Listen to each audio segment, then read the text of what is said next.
when I had just moved to Austin to join campus ministry that Warren and Barbara were also a part of in Dallas. My roommate was going to Dallas, and she said, "Do you want to come with?" And I went, "Well, okay." She said, "There's no room at the conference I'm going to, but you can just hang out." And so it was an arranged shopping date with someone. We bonded. Was the Galleria like new at the time? The Galleria in Dallas was new. So that's how we bonded. And we, over the years, I stayed with them after conferences. I lived with them for several months when I moved back to Austin. And we got to both be in the same town. Barbara was in my wedding. Her girls were my flower girls. I helped potty train Rachel. There were so many things and so much to do. But what you get to hear from Barbara today is just about where God's led her in terms of working with Core Clarity. And she and Warren spent 38 years with Campus Crusade, or Crew, and that's how we got to know each other. And for the last year or so, they've been a part of their ministry, just investing in the lives of men and women. And what Barbara's going to do with us today is actually a part of what she's doing, investing in the lives of women and helping people learn how to operate in their strengths. Instead of just trying to develop our weaknesses, which is what we do a lot of life, how do we operate on all cylinders and really get in that strength mode? So, Barbara, take it away. And Barbara, we have like 4 handouts coming around. Well, okay. So those what were you going to say? Never mind. I'll tell you about that handout at the end. Right? Oh, well, no, that one's Okay, different handout. Yeah, All right. different. I am so excited to be here with y'all, and I appreciate that some of y'all sent in your Strengthfinders, your top 5 strengths, and that those of you that didn't, no worries. So hopefully this is just an overview about strengths, and so hopefully everyone will get a little something out of our time together. A few months ago, one of my good friends called me late one night, and just kind of out of the blue, and I was so excited to talk to her. And I don't know about you, but a lot of times people don't talk on the phone as much these days. And so I think that probably she had a lot on her mind and her heart because she had upcoming surgery. And so we talked for over an hour. And after we talked, I just thought, wow, I just love that. I mean, I think probably she thought, well, I could talk to Barbara because she had so much going on, and that she knew that I would be a listening ear to her upcoming surgery. And I think a lot of times we think, oh, isn't everybody like that? Doesn't everybody want to hear what's going on and listen attentively to what's going on with someone else? But maybe not. And as I've begin to understand more about one of my strengths, which is empathy, it really inspires me just to unpack that more and to make more opportunities for using my empathy. So as we have a quick overview today of strengths, I hope that this will give you some tracks to run on and understanding more about how great you are, and also maybe ways that you can use those strengths in your life and in your home and other places. So,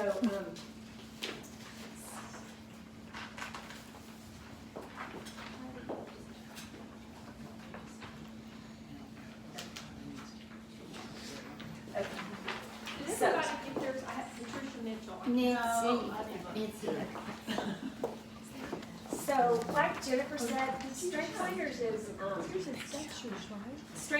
is such an excellent tool that I think puts like positive language onto what our strengths are. And there's a lot of research, and finally after years of research, they came out with the assessment that some of you took. And I have loved using it because I think it gives just clear understanding in words to things that are common. But if you look at your, one of the handouts that you got, it's called the 3 major fault lines. And kind of the first one is, like what I mentioned, that we tend to think everyone thinks the same way we do. And I think even like the illustration that I mentioned about talking to my friend, I think I have empathy as one of my strengths. Doesn't everyone want to do that? Or when I look at words, recently I looked at, what do people say about me, 360? And it's like a lot of the same things. I'm caring, I'm empathetic, I'm tenderhearted, and it's just like, yeah. But it's like, everybody doesn't maybe have those words on their feedback from other people. And so I think the more that we can realize, well, everybody doesn't like me, and I'm unique and wonderful. And so I think it helps to elevate, like, I can understand what this strength is, and everybody else doesn't have it. But also, even as we think about those strengths, we think, well, maybe when you got your results back, you thought, oh, we got the boring strengths, because you're used to them, that's you. You know, yeah, I have harmony, I like people to get along, I like to encourage people to work through things. But again, everyone doesn't have that, but so we think, oh, they have all those good strengths, the ones I don't have, and the ones I do have. And so it can be a little tricky for us because we think everyone else has better ones than we do. I don't know if y'all do that, but I feel that. And then the last fault line is that when someone says something to us, we think they're talking about us. A lot of times when we have interaction with someone, we take maybe what they say as a judgment. One of my friends in a group that we're in, a lot of times will say, hey, don't forget to bring your Bible, or don't forget to be on time. And it's like, oh, I'm not going to forget my Bible, I'm going to the Bible study. But responsibility is one of her strengths. So really she is talking to herself, and it's not like she's saying, oh, I think you always forget what you need to bring to the meeting.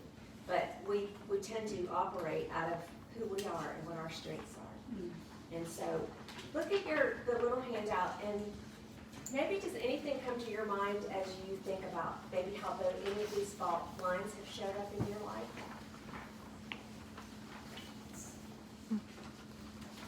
Do y'all see the handout I'm talking about? I identify with number 3. In a strong way, because I always think they're talking about me. Really? Sounds a little bit paranoid, but I loved your example. Yeah, sometimes I didn't really quite understand this, but then realizing now, yeah, I know that person has a responsibility, so they say a lot of things like that. And I could think, oh, she thinks I'm a irresponsible person. Anything else? Anything else that hit you with that one, with the 3 major fault lines? I tend to discount my gifts and value those that I don't have. I weight them heavier perhaps because they seem less attainable maybe. So yeah, discounting those that we have. I know on number 1, I had to learn the hard way that not everybody thinks like I do. When I got married, I just assumed my husband would think like I did. And it took, a couple of decades for us to appreciate the differences the way we should. I think it is so easy. We think, we just operate with who we are, and we do tend to think other people get that. And I don't know if any of y'all have, maybe some of you have taken the assessment before, but you can even get your top 34 strengths, you can pay more money. And so that's even more insightful as to understand about your husband or someone else. And so even to see the ones that are maybe more on the bottom, but it's not necessary.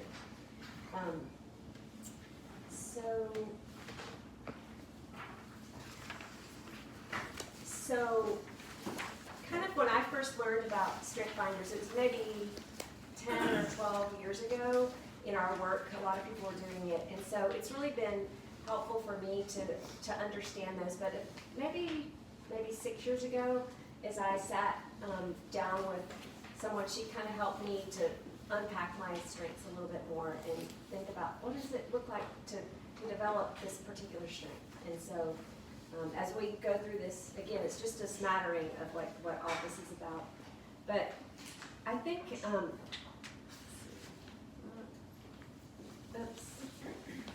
know how to make this go back. Okay. I think it's just a tool to begin to realize, God has made us, each one of us, fearfully and wonderfully. And even in Ephesians, it talks about how we are God's workmanship, created in Christ Jesus for good works. And I think when we are operating out of those and doing what is natural or what our strengths are, we're invigorated. I mean, a lot of times you might look at someone and think, wow, they just make that look so easy. I mean, like Carol or Jennifer, they both have communication as one of their strengths, and they make it really look easy. And like for me, even doing this, I'm like, oh, communication isn't one of my strengths, but I'm glad to share what I have. But some people, when they're operating out of their strengths, they make it look easy. Like you think about, probably most of us watched Chariots of Fire years ago, and you know, Eric Little, the famous line is like, God made me fast. When I run, I feel his pleasure. Even like with Kobe Bryant passing away, it's like it's so sad and tragic, but I think we marvel because we saw someone that was like in their element and they were excellent at what they did. And I did Google like, what are Kobe Bryant's strengthfinders, but I didn't find what they were. But I'm sure he had some strengths, maybe like competition or focus or achiever. And so I think when we're in our element and working out of who God made us to be, it's a joy. And I think especially in this stage of life for all of us, we're all like, okay, who am I? And what am I doing? Does it matter? And we have more time on our hands. But it's like an age-long question that we all are asking, like, what do I need to do? And usually when we see someone that's really thriving or enjoying what they're doing, it's because they're working out of their strengths. And I know I was talking with somebody that sometimes in a group they went around and were saying, what are your strengths? And a lot of times people don't really know what they are. And so anyway, this is a tool to help understand that. And also, as you understand your strengths, it can give more clarity, like even like you said, Deanne, of in our marriages or with our children or in our work. I think it's just insightful to have language to understand, okay, you have these different strengths and those are very different from mine. Maybe they collide, but it's just a tool to understand this one. So core clarity is an entity that helps put more color and clarity and purpose to your strengths. It's like they have a connection with Gallup, with your strengths, and so they put these in different quadrants. So as you look at these quadrants, you'll see there's connecting quadrant, strengths that are used to help connect and create relationships with others. There's a mobilized quadrant. Those are talents that are used to motivate others to action. And then the energizing quadrant is one where these are talents that used to push the self toward action. Then the reflecting quadrant is talents used to gather and process and make decisions with information over time. So we're gonna, again, this is a really quick overview of what they are, but, okay. So we're gonna look, as you saw, some of you, hopefully, you know, those of you that did it, you can see how core clarity put your strengths in a pyramid. And usually the top strength of a person bleeds into the other ones. But only as you take time to think, okay, how does this strength show up in my life? Or you can kind of see how they work together. So we're going to look at a couple of talents. What they say is a talent is what this is, and when you put time and effort into it, it becomes a strength. So I'll kind of use those words interchangeably, but it's a talent until you put effort in it to make it a strength. And I don't know if you've heard the quote, if anything you put 10,000 hours into becomes a strength. So kind of like you've got Kobe playing basketball, he put a lot of effort into playing basketball. But so anything that we do and we put more effort into, we're going to be really good at. And I'm sure that there's a lot of things in this group of ladies that you put a lot of effort into in your work or in a skill. And so it's kind of neat to see just what that looks like when we put more effort into that. So the activator, this talent says, let's get going. And as you can kind of look on your sheet that has all of them defined on the sheet, you can kind of go along with that. This person gets things done, they're naturally eager.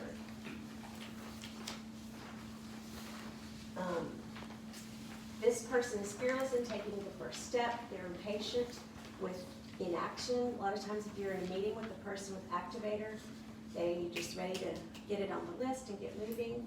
And with core clarity, they kind of have a few different descriptions, and then the last one is the cautionary statement. So sometimes this person might need to slow down and consult the other talents before forging ahead. This person is eager.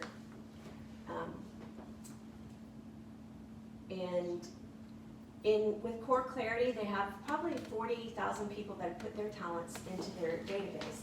So this little percentage is a percentage of how many people have that talent. So, let's see. In your group,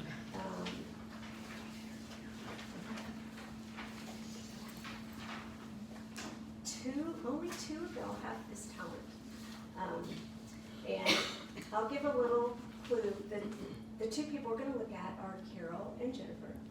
And, see that. but just a sideline. I totally experienced Carol's activator when we first met in Costa Rica, and she, as you know, she gets things done. She's eager to get things moving, and it was my birthday in March. We just met in January. She already planned my birthday party. I've known that about her for a long time, but I kind of forgot that that was one of her strengths, and it's just obvious. That's her top strength. I just called her yesterday and asked her to do something, and it was done before I could leave. And I'm like, wow, okay. Yeah. Yeah. The second one is called connectedness. I trust the mystery of life. This person is naturally holistic. And in Strengthfinders, there's only two of the strengths that are spiritual in nature, connectedness and belief. But it doesn't mean a person might not be a spiritual person if they don't have that as a strength. But it's sort of like, you know, the circle of life, like it says, seeing how things are connected. And like I said, every talent, it looks different depending on what the person's other talents are. So this person has a heightened awareness that everything works together for a reason. And I think, especially as a person that is a believer, maybe more people might have that because it's that idea like God works all things together for good. So it's just sort of it's sort of inbred. To me, this is a talent that's a little harder to grasp, but this is one of my talents too, and Carol and I kind of do this a lot. It's like we both have a lot of tentacles on every topic because we're connecting all the people we know or all the, I mean, I feel like I have a printout, like if you tell me somebody that's an artist, I'm going to tell you about every artist I know, and it's, you know, just like I have connections with everything. And so one thing is, well, it says to find grounding, to find someone that helps make that more as an anchor. For me, it's like telling someone, this really relates even though you don't follow what I'm saying. So, and woo, I love to meet new people. This person's naturally charming. As you can see, the person is not just giving them an ice cream cone, but they're just happy to meet them in person with them. They're fearless with strangers. They don't ever meet a stranger. They can talk to anyone, anywhere about anything. A lot of times people open up and share different things with the person with woo because they're just great at making an initial connection and helping people to feel comfortable and want to talk. Sometimes they need to set boundaries because others don't really have the same expectations that they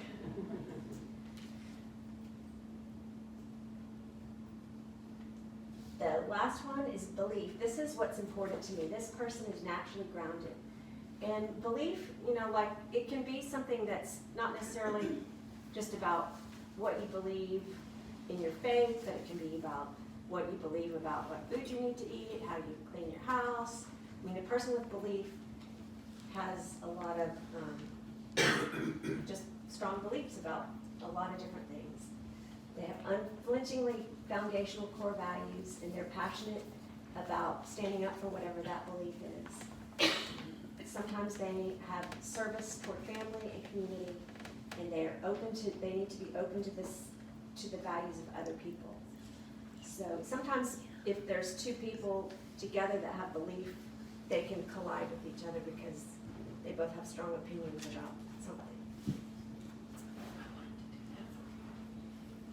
Oh, and the last one, sorry.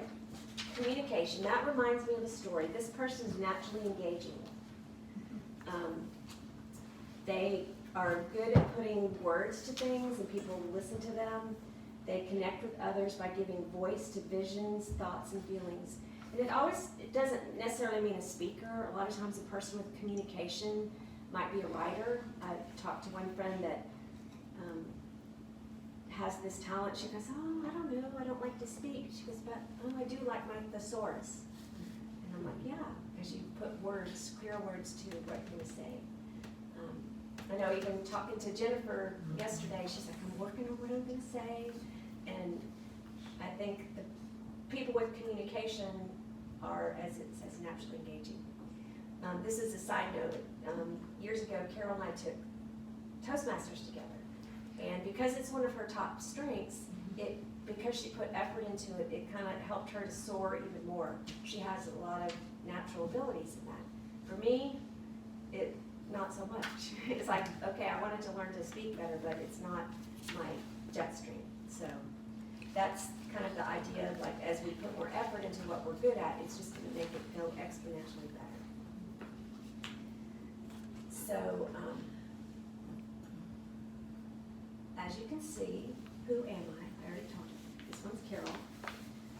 So this person, Carol, is engaging, charming, holistic, is good at telling stories, and is grounded and eager. Carol, what do you think, like, even as we're thinking about this, we're just going to look at Carol and Jennifer because they happen to have the same talents exactly. Yeah. Isn't that crazy? It's crazy. In different order, right? But as you've known about what your talents are, how has that helped you, or like what are a few ways that you've seen like, wow, I'm really in my jet stream when I'm doing this because I'm working out of my talents? Well, I was laughing yesterday with our host team because I said I have Strengthfinder envy because like one of our team members has discipline. I'm like, can I borrow some of that? but in terms of on a good note, I think even our group here, I think with the activator, like I got really excited to think of us bringing this group together, and I could get that going, but then I was very dependent on all the women in our host team to carry out all the administration and all the other parts that I'm weaker at. But I would say this group is a good representative of my strengths working together, so I'm thankful for that. So. Yeah. Well, so here's Jennifer, and we already explained what these strengths are, but you can see communication is her top strength. Then activator, woo, belief, connectedness. I've been doing this for a long time, and I've met a lot of people, but never two people that have the exact same strengths. Mm-hmm. And so, Jennifer, tell us what you think are ways that knowing, I mean, I know you're just learning about your strengths, but you've been living out of these for a long time, like when you really felt like you're thriving because you're working out of your strengths. I think for me, I probably was surprised that communication was the top, but I do love words, and my family would probably wish I would use less of them. And I know that I'm an activator because inactivity does frustrate me, and I have a husband who's a procrastinator and 2 boys, so it makes, on the flip side, you see the negative parts of that. But This is on tape, Jennifer. We're not going to do that in 2 weeks, I don't think. Anyway, I feel like when I'm in a situation, there's kind of a certain emotion that you feel after the fact that maybe you don't even know at the moment. Especially with communication, when I've done conferences and gotten people together, when you see people, connecting, you feel that sense, that emotion after the fact. Like you think, wow, I really did good at that. That was really, well, I probably that's where I need to do more homework, because it doesn't always, maybe the belief kicks in for I know that it was just kind of a God thing that happened. Sometimes I need to figure out what was my part in that process to be able to think, okay, it really is a strength. It's not just, you know, yes, I know God shows up, but what part did I play in that? Yeah. So I need to do more homework. Yeah. And you've told me that already. We'll get We'll together get on with that. that. So let's look at the little sheet that you have of all of the talents. And I'm gonna try to go through this. What's our time frame? Oh, we need to be finished at 10:01. Okay, great. Barbara, I have a question. Yes, Are you one of these four things, or are you two of each of the four things? of these Yes. quadrants. Well, Like, she was a bunch of them, different ones. yeah, okay, so the way Core Clarity has divided up the talents, they have them in the different quadrants. And because this is a quick smattering of it, I'm just gonna explain what they are, but everyone's talents are in different ones, and there's no combination that is better than the other. And I think sometimes people will think, like Carol and Jennifer and me, you can see my talents are all in, I have one in every quadrant. And from those of you that did it, you'll see some people have 2 or 3 in one quadrant, maybe none in a different quadrant. And I'm not gonna explain all of that today, but I'd love to get together with anybody and help you understand more of that, but that's even a little more understanding of, like, wow, I don't have any in the connecting quadrant, what does that mean? But I think, for me, when I have been looking at mine, my strengths are harmony, adaptability, empathy, connectedness, and maximizer. So, even recently when I've been talking, I mean, I've been thinking about all this a lot, but it's like, I have 2 strengths that are in the connecting quadrant. And as I think about when I'm really in my element, it's really when I'm connecting with people more. It's like, some people don't have maybe talents in that quadrant, but as I've been thinking about mine, it's like, some of my best moments are when I'm with people. And so that's just one of my takeaways you've got recently. So I know it's kind of like a shotgun thing with lots of information here. So I'm going to briefly go over these quick definitions that are on here of the ones that y'all have. There's maybe only 5 or 6 talents of the 34 that aren't, I mean, there might really all be represented because some of you haven't taken the assessment, but from the ones that I know about, I'll just go over those ones. So empathy, this person is naturally intuitive. I understand how you feel. And again, that's one of my talents, and so I understand a little bit more about that. But one of my friends has that as their top talent, and even this morning I was racing out the door, I almost spilled the yogurt with the blueberries and the coffee, and I couldn't find my coat, and I just said, I'm getting out the door. And she's like out of town visiting her mother, and her text was just like, I feel you. I'm like, yes, that's empathy. And it was just like this, you know, she's just wired to feel my pain, whatever it is. And that's what empathy is. Or one way of empathy. Harmony. This person is a natural mediator. Let's find some common ground. Again, that's one of my it is my top strength. And yeah, the person with harmony likes to help people work through things, or to help people see there's 2 sides to the situation, and just kind of moving people toward reconciliation and peaceful relationships. That's my top strength. Includer. This person is welcoming. There's room for everyone. And my friend Tracy that's here, it's one of her top strengths. And we lead a group of couples together, and it's just fun seeing that strength in action. She's always just wanting to include other people and talk to people and make people feel welcome. Individualization. This person is discerning. They might say, I value your uniqueness. One person I met that has individualization loves to get like monogram gifts, or it means special gifts for each person at Christmas. And it might be a little more work for them when they're shopping for everybody, because they care about the person and who they are, what they're gonna give them for a gift. Relator. This person is loyal.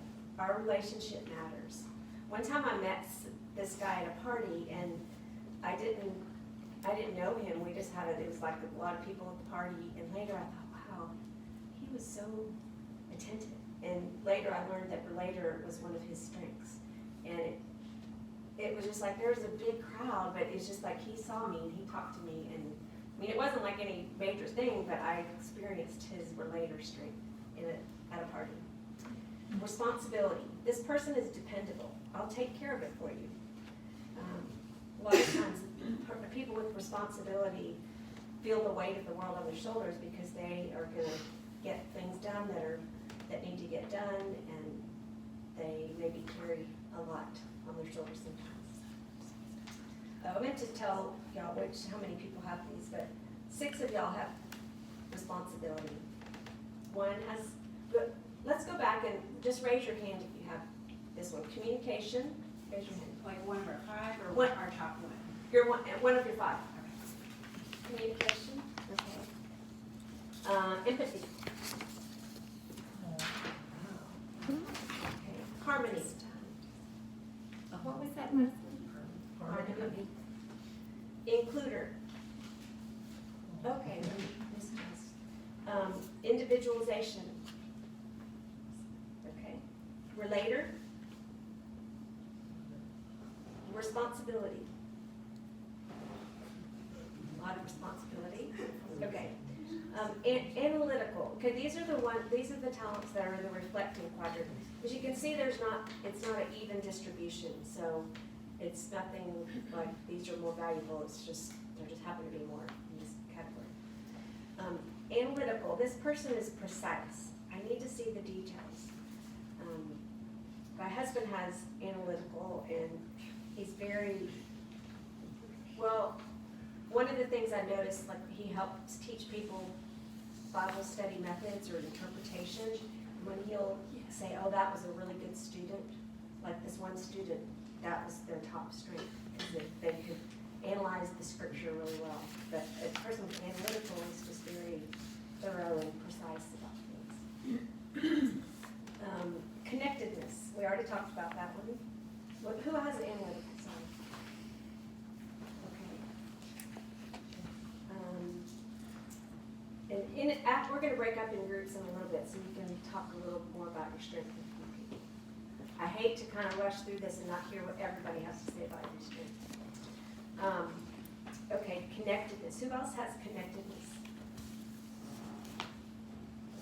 Okay.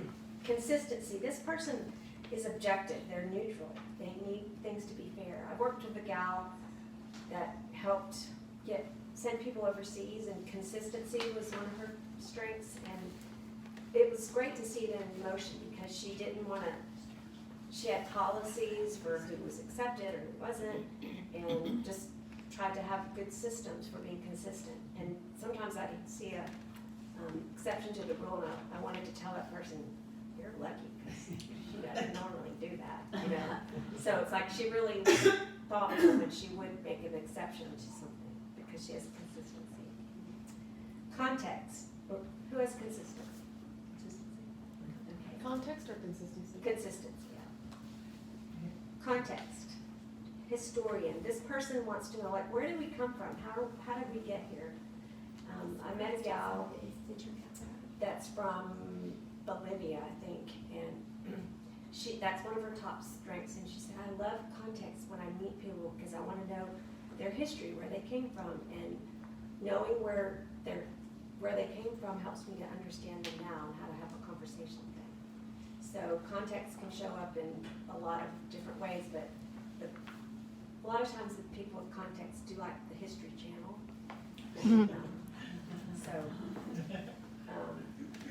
Like the question says, how did this come to be? Who has context? Okay. Deliberative. This person is cautious. I see an issue here. They're careful to kind of weigh like what could go wrong. And you know, one of the people that does the financial things for core clarity, he's deliberative. It's like, especially with finances, it's really good to have someone that thinks about all the possibilities of what could go wrong. And who has deliberative? Just one of you. Okay, ideation or futuristic. Does anyone have futuristic? Ideation. Okay. Yeah, I didn't know if someone had futuristic that I didn't know about. Ideation. This person is creative. Here's another thought. It's not popcorn popper with lots of ideas. I met someone recently at a work thing, and he said, yeah, I have ideation. I have 1,000 things on my notes in my phone of ideas.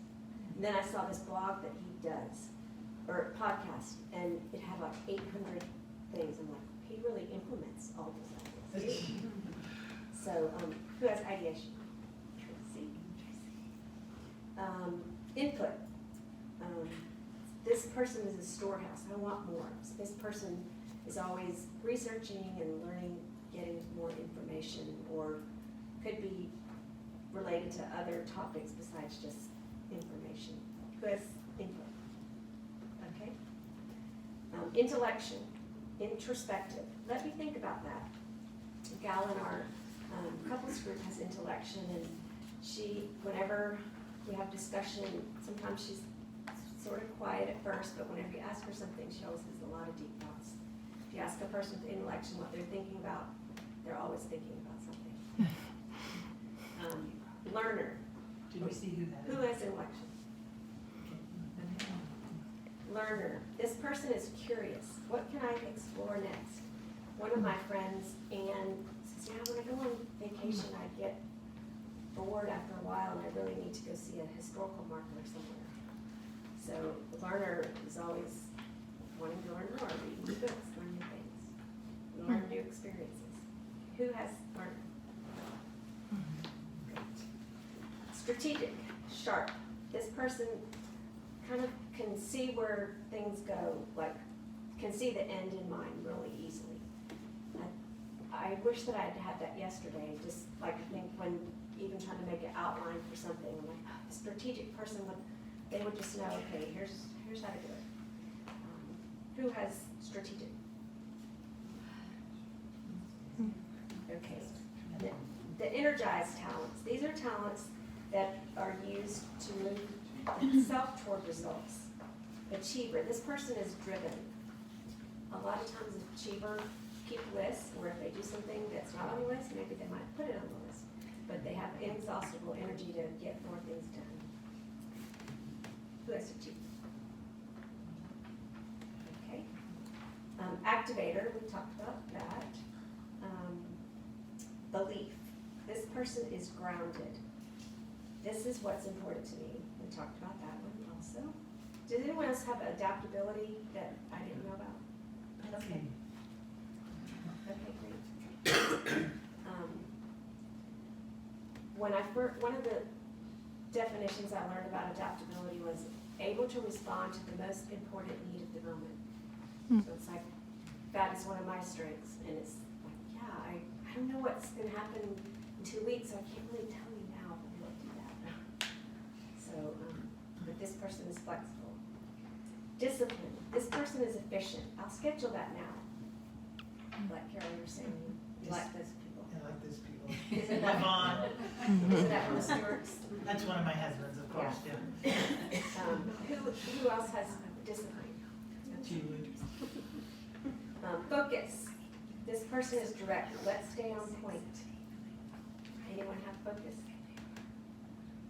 Does it? We're all unfocused in this room. It's sad. Stuart has that. Stuart has focused too. I used to sit That's by the conflict in our marriage. by her husband at the office, and he would like come in and go straight to his seat all the time. He just was focused, very focused. Okay, restorative. This person's a troubleshooter. I can fix it. So restorative could be like, this person likes to fix broken people, maybe broken houses, broken systems. So a person that likes to fix things. Who has it restored? Several people. Okay. I'm going to pass those ones. Competition. This person is a winner. We've got this. So the mobilized ones, these talents help move other people to action also. My son-in-law has competition, and usually the person with competition, they always kind of know, like, what does it take to win, or how can I be the best, and it's a great strength, and it helps brings other people to a higher standard. I talked to a gal on the phone the other day that's running a campaign for someone, and competition's their top strength. I think, okay, that's a great use of your strength. Who has competition? Okay. Developer. This person is a mentor. I know you can do it. One of my daughters, this is her top strength, and she always sees the potential in other people. Like, she'll talk to the homeless people. She was friends with people at her high school that other people wouldn't talk to, so she always sees the potential in others. Developer, how many people have developer? That's a lot. Maximizer, this person wants to help things go from good to great to excellent. Let's make this exceptional. Anybody have maximizer? Okay. Positivity, this person is uplifted. That's awesome. Even this week, Deanne helped me with something I was looking at, and she had some edits, and even on the edit, she had positive things. This is a great picture. Tracy has that too. I get to experience that every week. When she walks in the door, it makes things a happy place. Who else has positivity? A lot of y'all. Wow. It's a lot. That's great. And then woo. We talked about woo. Who else has woo? Okay. Well, this is a very quick explanation of these, but why don't we take a few minutes and get in a group of about 4 people, 4 or 5, however you want to sit together, and Can I ask a question? yes. Do these change with the season of life that you're in? They say that really the first time you take it is really your truest time to take it. Because it's like you don't really know what the assessment is. And I've taken it other times because maybe I had a free code and some other things showed up. And I think, yeah, I do have those. And one time I was really tired and I was like, oh, that was really different. What did show up? So I think you can get different results depending on what you're doing. But I kind of went back to the first time I took it. And so I've really hung out on what these are now, even though I know one time adaptability was number 1, and it's like, yeah. So I think you can learn by taking it again, but I think it's not necessary. So, but a lot of times we do have just different circumstances in our life and our work, and so we kind of lean into other things. So there's so many books about Strengthfinders, strength-based leadership, strength-based marriage, and a lot of places that have a lot of words to help understand what the different talents are, to understand a little more. But let's take a little time to get in a group with about 4 or 5 people and talk about how you've experienced one of your talents play out in your life and how that's worked for you or enhanced your life or other people's. And then also if you experience one of your talents holding you back in some way. So it seems like some of you that I didn't get your results, it seems like a lot of you maybe already knew what they were.